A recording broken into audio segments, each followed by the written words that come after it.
bonjour Timothée Clément. Bonjour. Vous êtes actuellement en train de préparer les Jeux Olympiques avec l'équipe de France de hockey sur gazon. La Fédération internationale de hockey, d'ailleurs, vous a récemment nommé Rising Star, meilleur espoir mondial. Une première pour un Français, il me semble. Bravo pour ça, super. Merci beaucoup.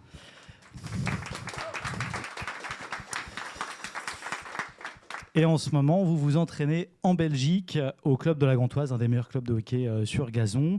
Et en parallèle, vous suivez aussi des études de kiné en 3e année à Paris, tout un programme. Alors moi, ayant personnellement grandi à Saint-Germain-en-Laye, c'est une terre de hockey sur gazon, donc je suis aussi ravi d'être là pour cette table ronde. Et on est tous heureux que vous puissiez être là pour partager votre expérience ensemble aujourd'hui. Merci beaucoup. Guillaume Burger, bonjour. Bonjour à tout le monde.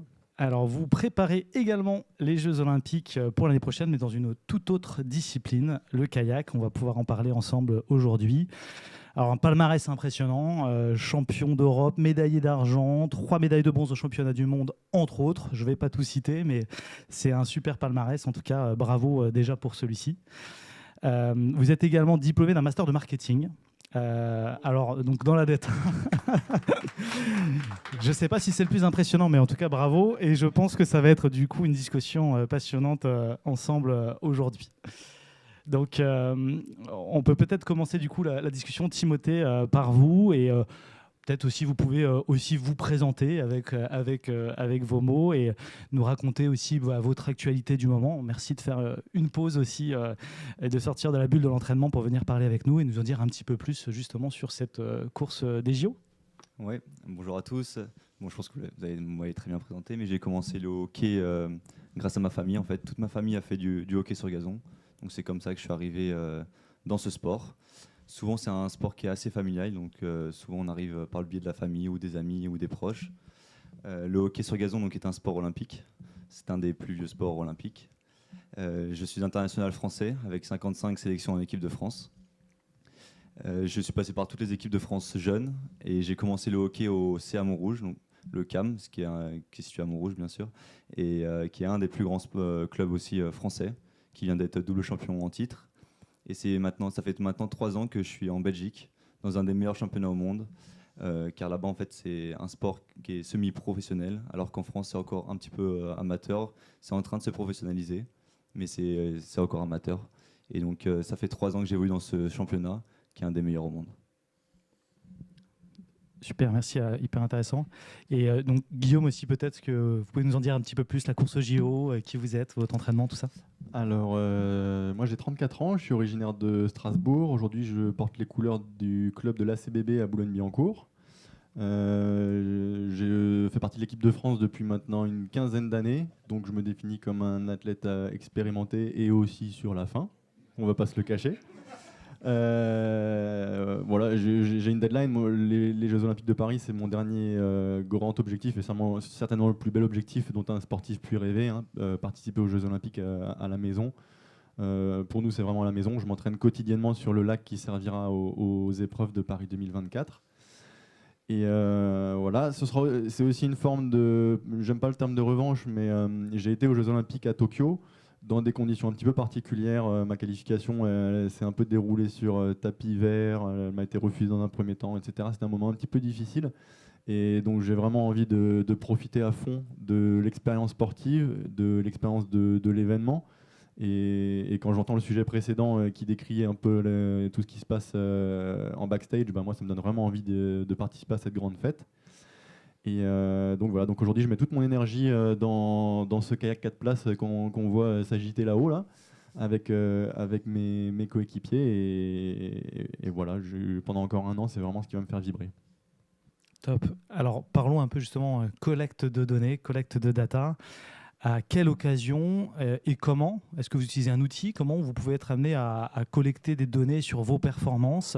Est-ce que vous pouvez un petit peu nous en raconter? Divulguez pas tous les secrets, mais nous en raconter un petit peu peut-être. Guillaume, on peut peut-être commencer par vous. Alors la première dimension sur laquelle on collecte des données, c'est pour faire remonter au staff nos données d'entraînement sur le plan qualitatif et quantitatif. Qu'à chaque instant, le coach puisse vraiment savoir si le plan d'entraînement. Il faut savoir que on prévoit notre saison en fonction des échéances sur un an, on va essayer de prévoir des pics de forme. Donc ça va passer par des phases où on va vraiment travailler du foncier, on va vraiment travailler la technique. D'autres, on va plutôt faire monter le niveau d'énergie en privilégiant plutôt la récup. Donc on a des dynamiques comme ça tout au long de l'année et on va collecter les données principalement au travers d'une montre GPS et cardiofréquence-mètre qu'on est très nombreux à utiliser. On va aussi pouvoir faire des petits retours sur est-ce que la séance a été vraiment aboutie ou est-ce que j'ai rencontré des difficultés, etc. Et donc on utilise un outil qui s'appelle PlaySharp principalement. Ça a été un gros sujet pendant 2-3 ans à notre fédération et maintenant ça commence à entrer dans les mœurs pour que tout le monde l'utilise et sache l'utiliser aussi.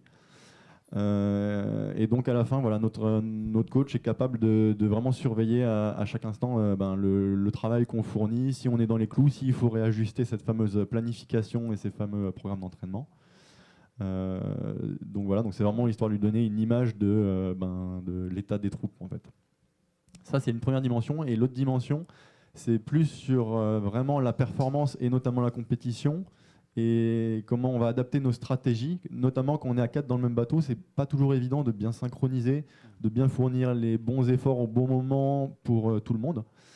Et donc on utilise un outil d'acquisition qui finalement n'est pas très différent des montres GPS, qui est couplé avec des accéléromètres, qui nous permet à la fin de la compétition, donc c'est vraiment un petit boîtier, qui nous permet de décrire tous les mouvements qu'a eu le bateau. Les mouvements d'accélération vers l'avant, évidemment. Les mouvements de gîte aussi. À chaque coup de pagaie, on fait un peu pencher le bateau. C'est en fonction de nos mouvements de jambes. Donc, ça va un peu renvoyer une image de tout ce qu'on va faire. Évidemment, la vitesse instantanée, la cadence de pagayage. Plein d'infos qui, en fait, après, vont permettre de confronter notre feeling, ce qu'on a tous ressenti les uns les autres, et le concret, en fait. Est-ce qu'on était vraiment à la bonne vitesse à tel moment? Est-ce que quand on a voulu déclencher le sprint final, est-ce que ça s'est vraiment vu sur la courbe de vitesse, etc. Donc là, c'est vraiment quelque chose qui nous permet de rendre un truc un peu tangible, de confronter le tangible de ces données-là avec notre feeling de ce qu'on a ressenti, nous, compétiteurs. D'accord. On réconcilie un peu le cerveau gauche et le cerveau droit d'une certaine façon. Timothée, la collecte de données en hockey sur gazon? Alors moi c'est aussi un peu le même principe que Guillaume. On a beaucoup de données qui rentrent en jeu. On a des données donc sur le terrain et en dehors du terrain. En dehors du terrain, on a des données. On a un Athlète 360, c'est une application sur laquelle on va remplir des questionnaires tous les jours après un entraînement ou le matin. Donc on a un questionnaire à remplir tous les matins où on doit donner donc notre fatigue du moment, la qualité des urines pour savoir si on s'est bien hydraté, pour récupérer, etc. On doit donner aussi l'état de fatigue de la veille pour savoir si la séance de la veille était très fatigante ou pas. Et on a un autre questionnaire donc, qui se fait après chaque entraînement, donc pour donner l'intensité de la séance qu'on a ressenti, pour donner l'état de fatigue, les douleurs musculaires. Et donc toutes ces données-là, en fait, le staff va les prendre en compte. Le staff médical, le staff technique aussi, le coach, le préparateur physique, le préparateur mental, parce qu'il y a aussi des questions si on se sent bien mentalement, si on a une petite baisse de fatigue, ou si on est un peu stressé, par exemple, avant les compétitions, ou avant les matchs, ou avant les entraînements. Donc toutes ces données-là, elles sont prises en compte par l'ensemble du staff. Donc ça, c'est pour la partie en dehors du terrain. Pour la partie sur le terrain, c'est aussi un peu comme Guillaume, on joue toujours avec des brassières GPS. Donc c'est une brassière sportive comme les femmes peuvent porter pour faire du sport, dans laquelle on a un GPS donc à l'arrière dans le dos avec une petite poche et un cardio qui s'attache, c'est comme une petite ceinture qui s'attache au niveau du torse, qui prend la fréquence cardiaque, qui prend les pulsations par minute, qui peut prendre aussi quand est-ce qu'on est dans le rouge, quand est-ce qu'on est dans notre zone de confort sur le terrain. Et donc toutes ces données-là, elles sont prises en compte par le staff technique pour qu'on soit le plus performant possible et qu'on soit prêt à l'instant T, donc pour les compétitions ou pour certains matchs qui sont très importants pour nous. Alors, on peut peut-être passer maintenant sur un sujet, vous avez tous les deux un sport plutôt collectif. Est-ce que la data, c'est un sujet plutôt individuel ou plutôt collectif? Peut-être Timothée, une réaction? Alors, il y a différentes données qui sont collectées, donc il y a les données aussi individuelles, mais il y a aussi les données collectives, donc je pense qu'il faut faire le parallèle entre les deux. Je pense que les deux sont assez complémentaires. Donc bien sûr, on a des données individuelles donc, pour la performance individuelle de chaque individu, que le staff prend en compte, savoir si un joueur peut performer plus longtemps qu'un autre. Donc ça, c'est bien sûr pour les critères de sélection, c'est pris en compte par le staff technique. Et ensuite, il y a les données collectives qui sont prises aussi en compte par l'ensemble du staff et qui sont très importantes. Mais dans un sport collectif, on privilégie davantage les données collectives, forcément. Mais bien sûr, les données individuelles sont très importantes. Oui. Guillaume, quand on voit les images de symbiose de vous quatre sur le kayak, comment vous arrivez à gérer un petit peu ça, données collectives, individuelles? Comment on réconcilie ces deux types de données? Eh ben, c'est un petit peu ce que vient juste de dire aussi Timothée. Je pense que c'est comme la dimension individuelle et collective, c'est vraiment, ça va de pair. En fait, pour donner le maximum dans un collectif, il faut aussi que l'individu il soit parfaitement aligné. Par exemple, je reprends tout à l'heure quand j'expliquais notre système d'acquisition et de partage de données d'entraînement avec le coach. Ce qui est intéressant pour lui, c'est aussi un truc, c'est que effectivement, on fait un sport co et du coup, on va tous partager les mêmes dynamiques d'entraînement. Mais pourtant, dans le groupe, il y en a un, il est plus endurant que les autres. Il y en a un, il est plus explosif que les autres. Chacun a ses qualités, ses points forts et chacun a ses points faibles. Et du coup, l'idée d'acquérir toutes ces données, c'est qu'à la fin, on puisse justement aussi savoir adapter individuellement pour que la personne puisse vraiment donner le meilleur dans le collectif. Peut-être qu'en fait, il y a un gars, lui, il s'est mis dans le rouge en faisant la même chose que les autres. Et il va falloir le mettre un peu plus au repos. Et on sait que par contre, quand il sera frais, là, il sera en capacité d'apporter le maximum. C'est un courant de base dans la planification de l'entraînement, c'est l'individualisation. Même si on fait des sports co, comme dit, on est tous des individus avec nos points forts, nos points faibles. Et d'aller tirer sur les bonnes ficelles au bon moment, c'est ce qui va nous permettre d'être le meilleur. Alors justement, peut-être qu'on peut rentrer dans les typologies de données que vous collectez. Est-ce que on peut illustrer un petit peu plus? Peut-être qu'il y a des données sur l'environnement, je ne sais pas, le vent, on parlait tout à l'heure sur l'entraînement sur le lac, l'état du sol. C'est quoi un peu les données avec lesquelles vous pouvez jouer justement dans cette façon de collecter et d'utiliser la donnée? Alors, dans mon milieu, c'est une très bonne question et malheureusement, je n'ai pas la réponse. Pour vous donner un ordre d'idée, une course de kayak 4 places 500 mètres, ça peut se gagner en 1 minute 17 si les conditions sont vraiment rapides et que tout le monde et qu'on a un super bateau. Ça peut des fois se gagner en plus d'1 minute 30. Donc il y a un delta de, je sais pas, peut-être plus de 10%, je crois. Parce qu'on est extrêmement soumis au vent. S'il y a du vent, il y a des vagues. À la fin, en fait, des fois, on fait de la Formule 1, mais sur une route de rallye. Donc c'est vraiment quelque chose qui nous influence énormément. Et en fait, nous, ce qui nous manque aujourd'hui pour pouvoir rentrer dans ce sujet-là, c'est on n'a pas de modèle pour vraiment... on sait que la température de l'eau, la force du vent, oui, mais la force du vent sur 500 mètres, sur un lac qui est ouvert aux 4 vents, justement, en fait, on le ressent bien. On va partir, on va avoir une grosse rafale de face. 50 mètres plus loin, finalement, il y a un trou d'air. Voilà, plein de petites choses qui font qu'aujourd'hui, nous, on acquérit à peine ces données-là sur le vent, sur la température de l'eau, sur la taille des vagues. Et en plus, même si on les avait, je crois qu'on ne saurait pas comment vraiment comparer la performance qu'on a fait quand on a gagné une course en 1 minute 30 et comparer la performance qu'on a fait en 1 minute 17. C'est tellement différent et on n'a tellement pas le modèle qui est capable de faire ça que pour l'instant, on n'arrive pas à en tirer quelque chose. Un bon challenge. Donc la data n'est pas la réponse à tout. En l'occurrence, ici, il y a encore pas mal de challenges. Timothée, est-ce qu'il y a d'autres éléments qu'on arrive à plus prendre en compte sur le hockey sur gazon? Alors moi, c'est pareil, la data dans l'environnement n'est pas trop prise en compte. On joue sur des terrains synthétiques arrosés, comme on peut le voir là sur une de mes actions. Donc le terrain soit est plus arrosé que d'habitude. Donc s'il pleut beaucoup, forcément le terrain est plus mouillé. Donc là, on joue juste différemment avec le matériel. Donc notre cross, on joue avec un grip différent. Donc le grip, c'est l'accroche qu'on a avec les mains.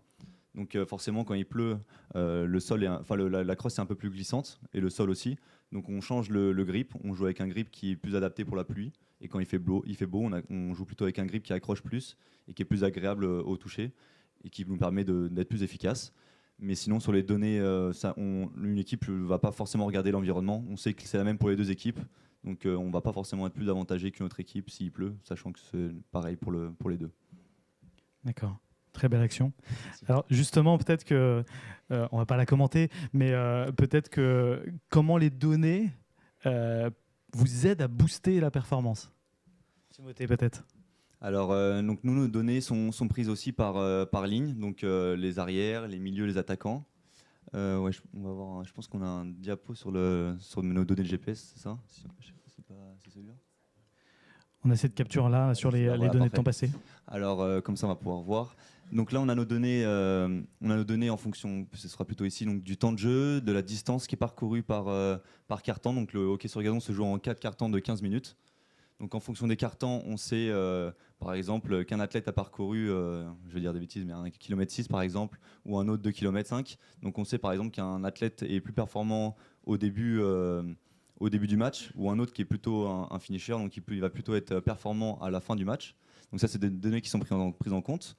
On a la vitesse parcourue, donc le total de kilomètres par heure, donc, qui est pris en compte. Donc sur un sprint, on sait qu'un athlète par exemple va faire 26 sprints dans un match, ou un autre qui a le profil un peu moins de faire des sprints, mais qui va parcourir plus de distance, mais à une moins grosse allure.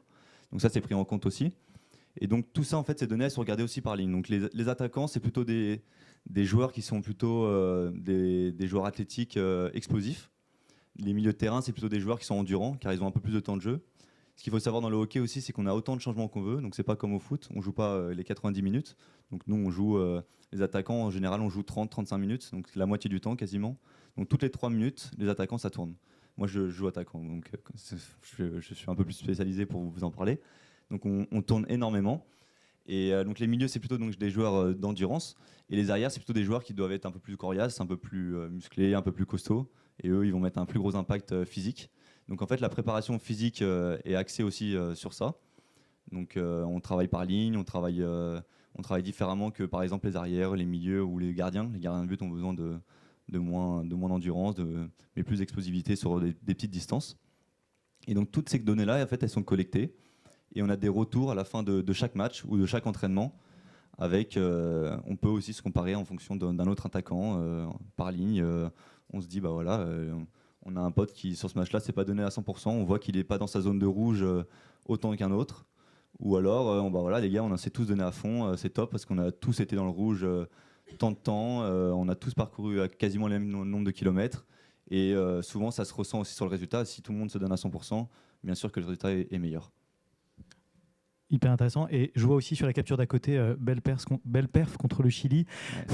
Ouais. J'ai l'impression que les stats du coup semblent un peu ouvertes et partagées. Est-ce que c'est le cas ? Ouais, c'est ça. Elles sont partagées donc à l'ensemble de l'équipe. Donc tous les joueurs, tout le staff a accès à ces données-là. On a un sport collectif, donc on n'a pas de complexe à partager nos données et elles sont ouvertes à toute l'équipe pour qu'on puisse aussi se comparer et se dire, bah voilà, il faut se batailler entre nous et ça nous pousse en fait à donner le meilleur à chaque fois. De la transparence, de l'open data, tout ce qu'on aime ici. Super. Guillaume, peut-être vous pouvez aussi commenter les stats que vous nous avez un peu partagées. Exact. Alors, on n'a que cette slide-là ou pas ? On n'a que cette slide-là. Ok. On n'a que cette slide-là. D'accord. Donc ça c'est on va dire c'est le récapitulatif. C'est pas ce dont on se sert le plus, mais c'est un petit peu ce que j'expliquais tout à l'heure. Nous les data, on va vraiment s'en servir. C'est sur le côté tactique. Hein. Donc là on a vraiment notre cadence moyenne sur le 500 mètres. Donc on a mis 137 coups de pagaie minute en moyenne. On a eu un pic au début à environ 165. Donc on n'est pas loin des 3 coups de pagaie seconde, d'où l'intérêt de pouvoir se coordonner les uns les autres. Voilà, là, sur cette course-là, on était à 166 coups de pagaie maximum. Ce qui est intéressant, c'est de voir vraiment les dynamiques sur la course. Grosso modo, on va donner le maximum de vitesse au bateau au début. Un bateau qui fait 400 kg, qui a beaucoup d'inertie. Donc on sait très bien qu'on aura vraiment la force de créer cette vitesse une seule fois. Et ensuite, il va falloir résister. Donc pendant 70 à 100 mètres, on va au maxi. Et ensuite, on trouve les moyens, on s'organise techniquement et à l'intérieur du bateau, qui est-ce qui va mettre l'énergie à quel moment pour maintenir cette glisse.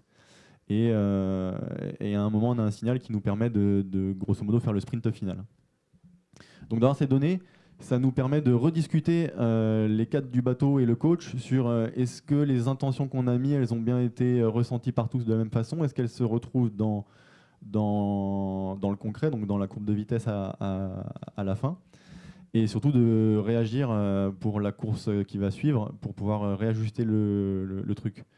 Et en fait, là, pendant qu'on discutait, je me suis rendu compte d'un truc aussi qu'il faut quand même prendre en compte, c'est que là, on parle de data, on analyse beaucoup, ça nous permet de mettre des mots sur des feelings, sur des choses qu'on ressent.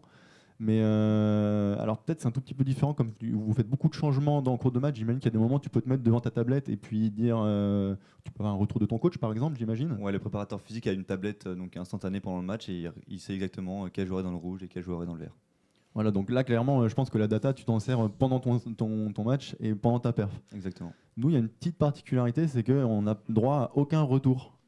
En fait, vous l'avez vu tout à l'heure, peut-être il y a une autre coach qui était à vélo qui nous suivait sur le bord pendant notre compétition. Là. Ils n'ont même pas le droit de nous encourager. Et quand on va sur l'eau, on peut avoir une montre qui donne l'heure, point barre. On n'a pas le droit au chronomètre, on n'a pas le droit au cardiofréquencemètre. Alors je ne sais pas pourquoi, ça doit être hérité de temps ancestraux, mais finalement, c'est un peu le but, c'est que ce soit le sportif face à lui-même et dans sa performance. Donc tous ces outils de data, ils nous permettent d'analyser, de nous projeter, et à la fin, en fait, ça est le sportif qui doit réaliser sa perf et qui est face à lui-même, quoi. Oui, c'est pas que la data, on confronte vraiment ce feeling avec ces statistiques hyper intéressantes. Est-ce que vous êtes en mesure d'utiliser les données des équipes adverses pour les préparations des matchs? Si oui, comment? Je ne sais pas si c'est le cas en kayak. Nous, c'est assez limité, encore une fois.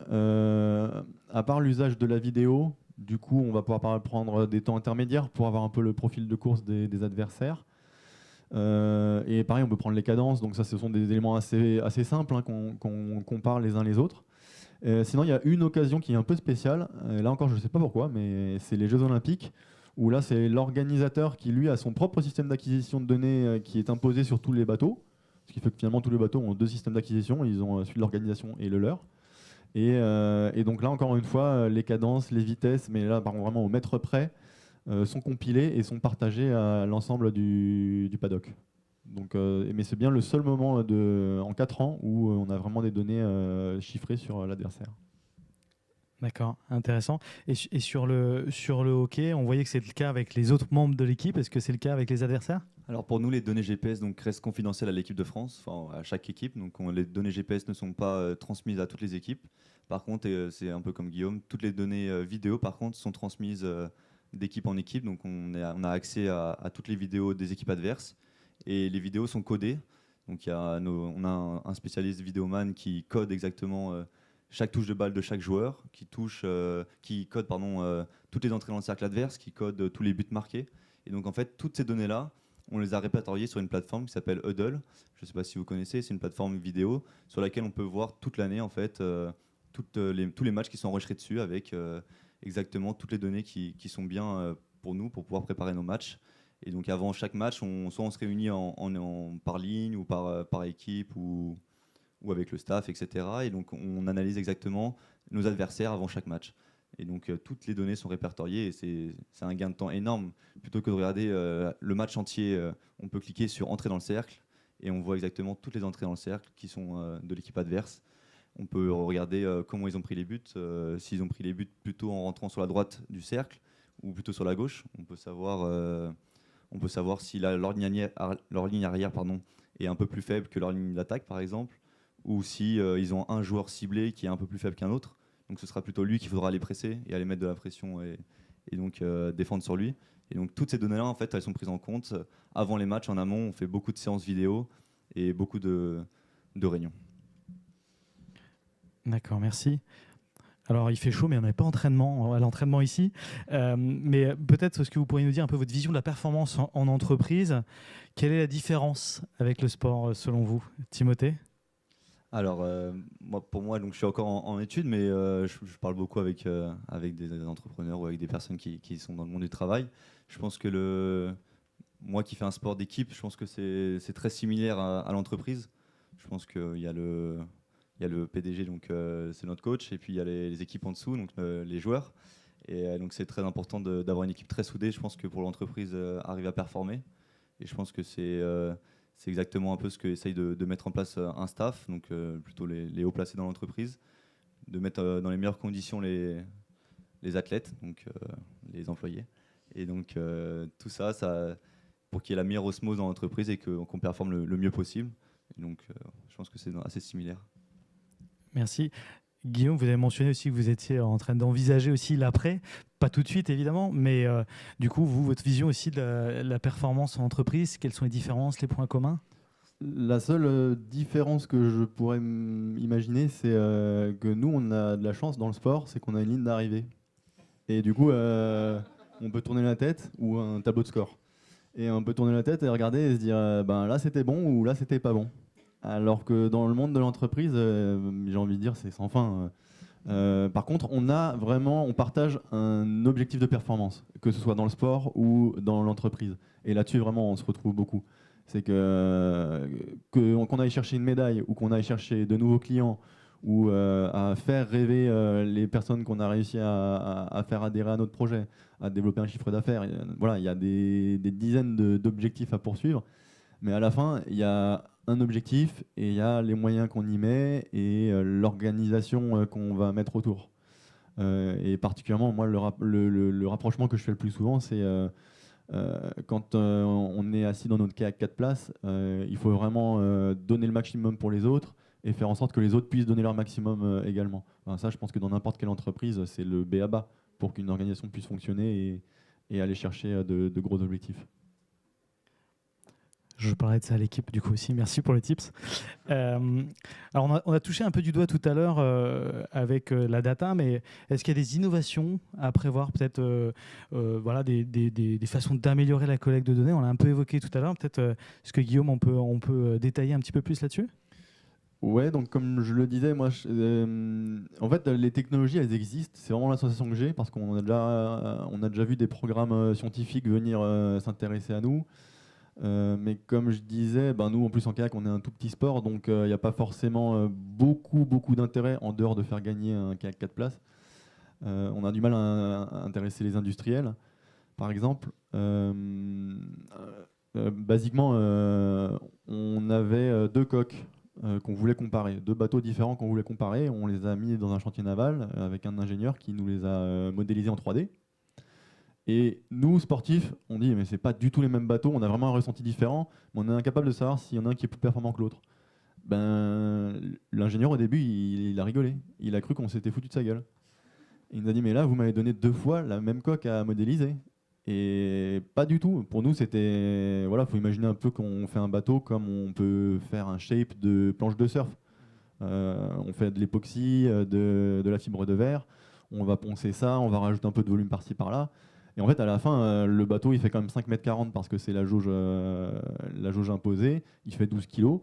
Et du coup, il nous disait, moi, de mon point de vue, il n'y a aucune différence et je suis incapable de vous dire comment la façon dont on se propulse, ça crée un lacet sur le bateau puisqu'on on a un petit peu dissymétrique. Donc on n'a pas de moteur. Donc c'est pas exactement la même chose que des bateaux à moteur. Et donc voilà, il était incapable de nous apporter la réponse à la question. Et ça, c'est parce que je pense, voilà, c'est un truc vraiment très spécifique. Et à la fin, on se réfère comme souvent à notre ressenti, à notre feeling. Et une autre idée que j'aimerais pousser un peu, moi, c'est sur les datas, s'il y avait une chose à aller creuser. Et là, pour le coup, je ne sais pas du tout si ça existe. Mais ce serait un outil qui nous permette de quantifier ou de montrer un petit peu le niveau de performance mentale qu'on est capable de donner à un moment. Est-ce qu'on est stressé à ce moment-là? Est-ce qu'on est capable de donner le meilleur de soi? Est-ce qu'on peut s'investir à 100% sans arrière-pensée et tout? Ça, ce sont des choses, c'est aussi une des bases du coaching et de la performance, et encore une fois, de la performance sportive ou dans n'importe quelle dimension de la vie. Et là, pour le coup, j'ai pas d'outils pour ça. Si quelqu'un dans la salle se sent inspiré, merci pour le partage. On a vu qu'il y a un peu plus de data peut-être dans la culture du hockey. Est-ce qu'on voit des choses à améliorer, Timothée? Ouais, je pense qu'on a beaucoup de data intéressantes. Je pense que, comme Guillaume, dans la data de la crosse, nous, on n'a pas de data spécifique sur la vitesse de la frappe, par exemple. Donc, je pense que vous avez peut-être des capteurs sur les rames, non? On peut avoir des capteurs sur les pagaies, mais encore une fois, c'est pas hyper au point. Et même si on est capable d'avoir les données, on n'a jamais réussi à en tirer vraiment des conclusions techniques ou tactiques. Ok, ça marche. Nous, on n'a pas de capteurs spécifiques pour la crosse. Et je pense que ça pourrait être intéressant de collecter quelques données là-dessus, sur la frappe, sur savoir si un joueur est plus performant avec différents gestes techniques. Et puis pour savoir si un joueur frappe plus fort la balle sur la tête de cercle ou plutôt proche du but, ça pourrait être des données intéressantes. Mais pour l'instant, on n'a pas eu de possibilité de pouvoir récolter ces données-là. D'accord, imaginons on est dans un monde où tout est mesurable, on voit qu'il y a plein d'idées encore pour aller chercher de la data. Est-ce que Timothée, il y a une donnée que vous rêveriez, vous aimeriez vraiment la collecter absolument? Ce serait cette vitesse de frappe dans la balle? Je pense que celle-là serait très intéressante. Ouais. On est capable de savoir à quelle vitesse on shoot avec la balle qui arrive dans le but, donc on est capable de collecter la donnée de la balle avec un capteur GPS un peu comme un flash de voiture, on le met derrière le but et on est capable de collecter ça, mais pas celle de la frappe de la crosse sur la balle. La balle va à quelle vitesse alors? Ça dépend un peu du geste technique, mais souvent 150 km/h. Ok, on va pas se mettre derrière. Et donc Guillaume, une donnée un peu de rêve dans cet univers un peu plus contraint? C'est un petit peu ce que je décrivais tout à l'heure. En fait, ce serait de pouvoir mesurer l'état de flow ou de... Il y a un autre mot pour ça, d'être dans la zone. Est-ce qu'on est capable d'être dans la zone? C'est pas quelque chose qui se décide, mais voilà, c'est cette sensation qu'on peut avoir en compétition quand on est en surperformance à tel point qu'on n'a presque pas besoin de réfléchir. C'est un mélange entre avoir énormément de contrôle et avoir complètement lâché prise. Et c'est là où souvent les meilleures performances se réalisent.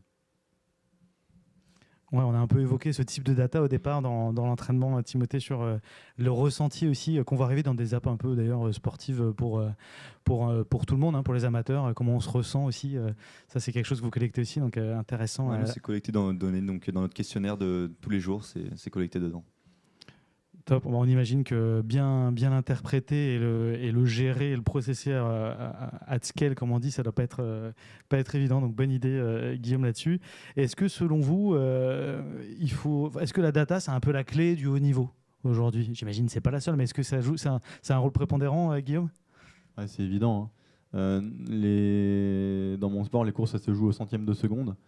Et j'ai l'impression que si on avait tout ce dont on vient de parler, toutes les données qui nous permettraient d'aller chercher les tout petits détails qui, mis bout à bout, ça ferait des centièmes et des dixièmes de seconde. Ah oui, là, je pense que vraiment, on aurait de quoi performer un cran au-dessus encore. Ouais, quelques centièmes deviennent un Everest. Timothée, pareil? Ouais, moi c'est pareil, je pense que c'est évident. Je pense que les deux sont complètement liés. Pour performer, il faut de la data, il faut pouvoir analyser les adversaires. Donc moi ça ne joue pas à des centièmes de milliers de secondes, mais ça joue à savoir si on a analysé l'adversaire assez bien, assez poussé pour tactiquement pouvoir battre l'équipe adverse. Top. Peut-être une dernière question pour terminer. C'est quoi la suite pour vous? Si on se projette un petit peu, comment vous projetez dans les prochaines semaines? En dernière question, Timothée? Alors avec l'équipe de France, nous avons la Coupe d'Europe cet été, donc fin août en Allemagne. Donc ça va être une bonne première étape pour la progression qu'on a mise en place là, sur la dernière année pour performer pour les Jeux Olympiques. Donc ça sera une première étape. Ensuite, en début janvier, on aura une compétition aussi majeure qui s'appelle la Nation Cup.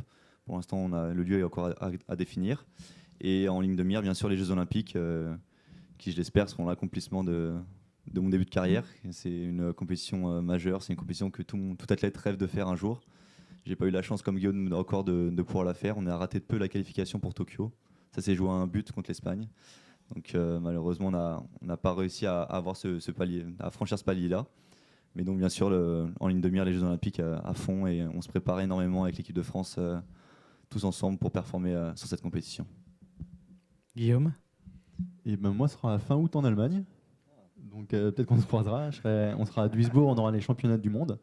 Donc c'est la compétition majeure de cette année 2023. Et l'objectif, il est assez clair, c'est top 7 pour décrocher le quota des Jeux Olympiques. C'est la seule occasion en kayak 4 places de se qualifier. Si en plus de ça, on ramène une médaille, je pourrais faire le malin et vous dire c'est bon, je vais au jeu. Si on fait top 7 mais pas de médaille, on repasse à la moulinette en mai 2024. On fait des sélections internes. Et donc, il faudra à nouveau repasser par cette épreuve. Et donc ensuite, évidemment, j'espère que je serai au départ des Jeux Olympiques début août 2024. La dure loi de la sélection. En tout cas, merci d'être venu partager avec nous votre expérience sur ce sujet. On est évidemment tous derrière vous.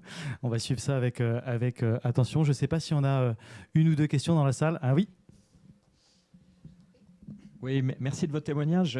Juste moi, un témoignage en retour par rapport à la question que tu as posée sur les sportifs de niveau et l'entreprise. Moi, j'ai commencé ma carrière en Grande-Bretagne et j'ai été frappé dans l'entreprise où j'étais, qui était plutôt dans la finance, d'avoir une surreprésentation de sportifs de haut niveau. Et je participais aux entretiens d'embauche et généralement sur le dessus de la pile, il y avait des rameurs d'aviron et des sportifs de haut niveau. Et généralement, la première question, c'était pas quelle université vous avez fait, mais dans quelle équipe étiez-vous. Et ça fonctionnait très très bien. Ça apporte ce que vous avez dit, hein, cette capacité à travailler en équipe et à performer dans les moments nécessaires, mais également un état d'esprit et une culture qui pousse à la performance. Donc je voulais vous dire que, en tout cas, les anglo-saxons l'ont bien compris et c'est comme ça qu'ils recrutent. Merci.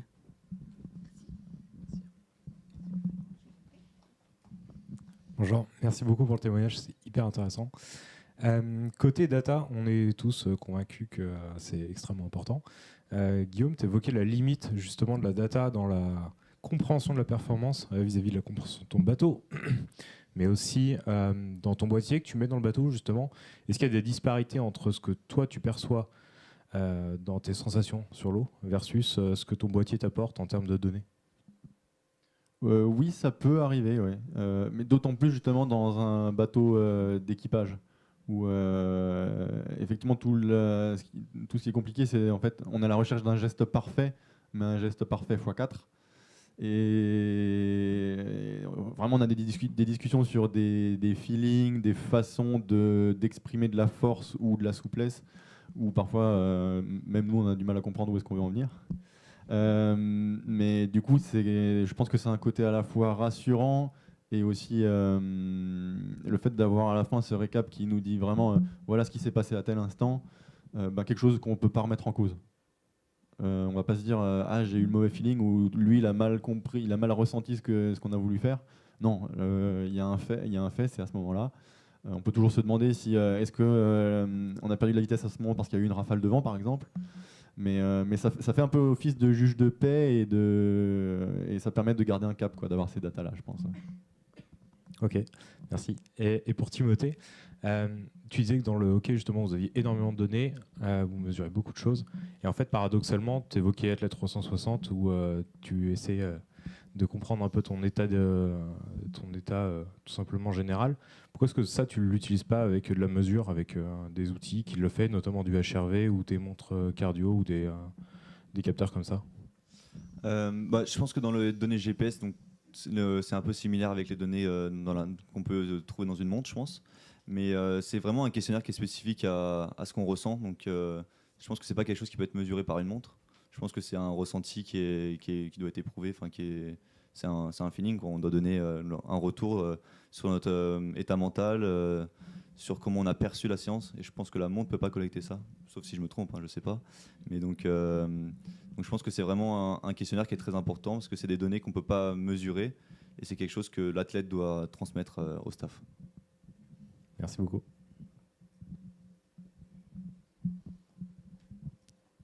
Une dernière question. Bonjour, merci aussi pour le témoignage. Je me présente rapidement, je travaille à la Ligue nationale de rugby. Question, comment est-ce que les données que vous utilisez, que vous collectez, peuvent permettre la prévention des accidents, voire des blessures, notamment peut-être dans le hockey? Ouais, donc c'est exactement ça. Je pense que le staff regarde nos données du questionnaire pour prévoir à l'avance si un jeune athlète peut se blesser, si un athlète est trop dans le rouge, s'il est trop fatigué, trop stressé. Et en fait, je pense qu'il y a sur les données du questionnaire, il y a une zone de confort, il y a une zone moyenne à peu près, et puis il y a des pics. Donc il y a des courbes. Donc si on voit qu'il y a des pics qui sont trop faibles d'un coup sur une moyenne qui est donnée, et ben là, c'est un peu un petit logo attention. L'athlète est peut-être un peu trop fatigué ou l'athlète est pas très bien mentalement. Il a peut-être besoin d'une petite pause de 1 ou 2 jours. Et donc tout ça, c'est collecté et ils peuvent le revoir grâce à une courbe par athlète qui est donnée grâce à ce questionnaire-là. Et puis pour les matchs, on peut voir aussi si un athlète est dans le rouge tout le match. On sait qu'il y a un problème, c'est qu'il se donne trop ou que l'athlète n'est pas trop en forme et qu'il faut absolument peut-être plus le changer ou peut-être le laisser un peu de repos aussi en amont ou peut-être que les séances d'entraînement avant ont été trop intenses avant l'effort, avant la compétition. Et donc en fait le but c'est que tout athlète arrive à son pic de forme pour les compétitions. Donc tout ça, c'est un programme qui est complètement prévu à l'avance par le préparateur physique, par le staff technique, et donc tout ça est pris en compte. Merci pour le partage, messieurs. Merci de nous faire rêver et on est tous derrière vous. Merci beaucoup. Merci à tous.